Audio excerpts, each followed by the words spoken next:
Omaha speaks, investors from around the world listen. After building Berkshire Hathaway into one of the world's largest companies, Buffett amassed a fortune of more than $70 billion, placing him among the richest people on the planet, promising to give away nearly all of his wealth to those in need.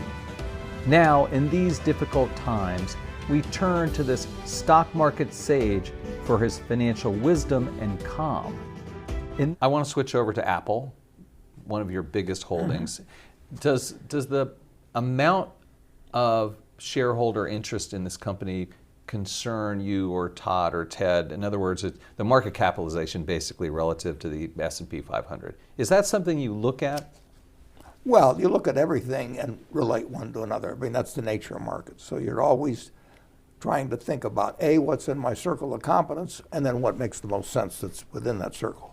But the important thing is to know where the perimeter of the circle is. I mean, Right. That's way more important than how big the circle is or a whole bunch of other factors. So I think Apple is within my circle of competence. I think it's an incredible business run by a fellow that's one of the great managers of all time, and he was underrated for a while, but now he's being seen for what he really is. And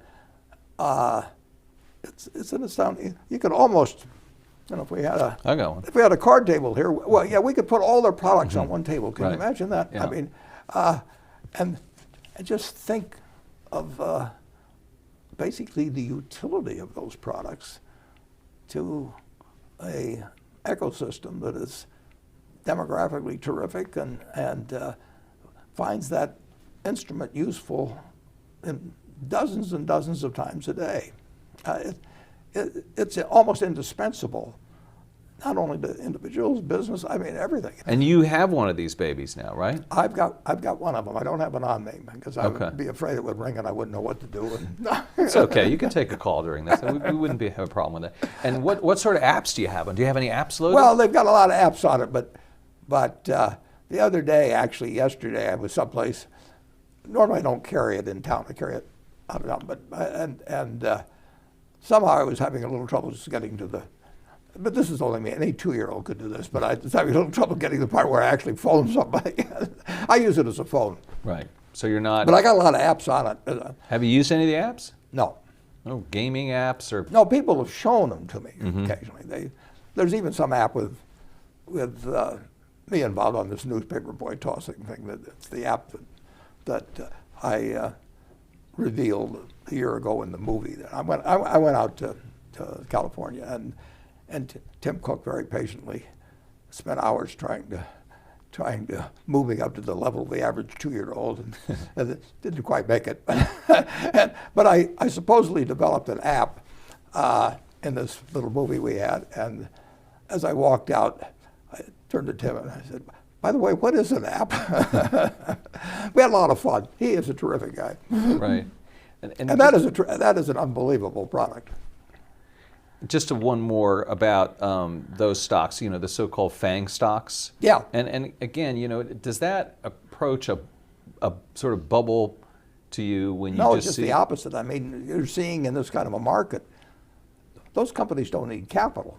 Well, Netflix needs capital, but basically the big companies in market value don't need capital, and that will separate them from even more from the rest of the pack. I mean, they had an incredible business model. If you look at the top 10 market value of companies, go back 10 years, 20 years, 30 years. I mean, go back years. It's AT&T, the old AT&T, and General Motors, and Standard Oil in New Jersey, as it was called then. Yep. And the 500 you worked on it, and but those companies needed money. I mean, when Andrew Carnegie went in the steel business, he built one steel mill, made money on that, saved it.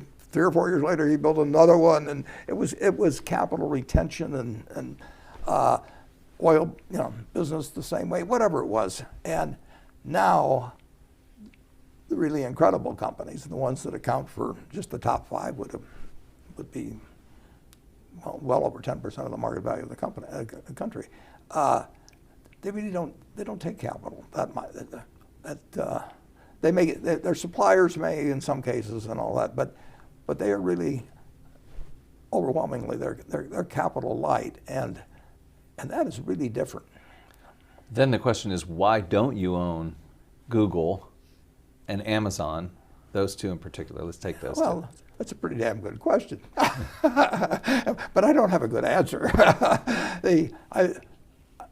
I definitely should have owned Google. The guys came to see me before they did when they were Larry and Sergey? Yeah, and and we were. This is a long time ago. I mean, this was before they went public, but they were talking to me about a little bit about it, and we were using search at Geico in a significant way, so I knew the power of search, and I actually used search a lot myself, starting with Alta Vista or something, going way back, and search is incredibly valuable to me, and it was valuable to Geico, so I was capable of understanding that. On the other hand, I had seen that Google was taking out Alta Vista to some degree, and I thought, maybe somebody else can take out Google, and maybe if they'd started earlier, somebody else could have taken out Google. So I was always a step behind on that. What do? Do you kick yourself? What does No, Warren I Buffett don't. I made so many mistakes. If I tried to kick myself, my legs would be exhausted. You don't kick yourself in the investment, and incidentally, you don't kick yourself when you make a mistake. I mean, it is part of what you do, and I was there when Ted Williams batted .406, but that means 594. Right. And what about Amazon? Same kind of thing. Incredible business. But why it's not too late to buy these stocks, is it? I don't know. But you're not buying them right now. No, but I don't buy much. Mm-hmm. Those are the kind of businesses I think about a lot. Charlie thinks about them a lot. You can't help but do it. I mean, those are incredible business stories. Right. I mean, so the door's not closed necessarily. No. Right. No, not at all. Okay. Well, actually, one of the other fellows in the office bought a little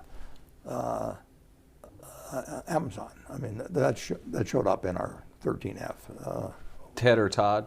One of the two. One of the two bought some Amazon? Right. Yeah, that was in our 13F, yeah. Right. There you go. You took the plunge. Not me. Berkshire took the plunge. Berkshire. They can do anything they want to do. They can't short Berkshires. There are a few stocks. And then speaking a little bit more about Amazon and Jeff Bezos, he owns the Washington Post. Yeah.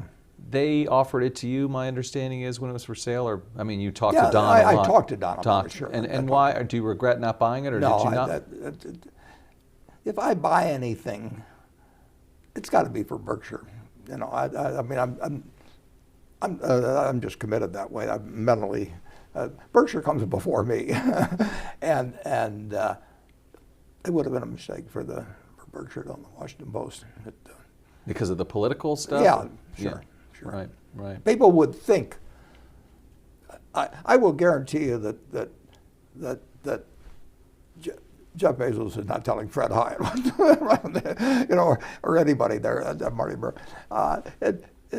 But I'll bet 80% of the people, or some huge number of people, just generally think that if you own a newspaper, you tell them what to run every day. I mean, it's just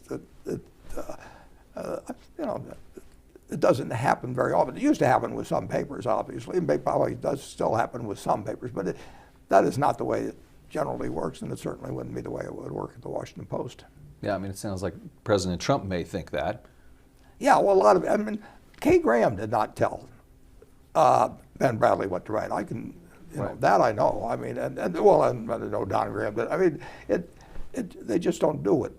But I will guarantee you that, particularly among political figures, but really the man on the street, they 90% of them probably would think that the Graham family was telling editors what to do.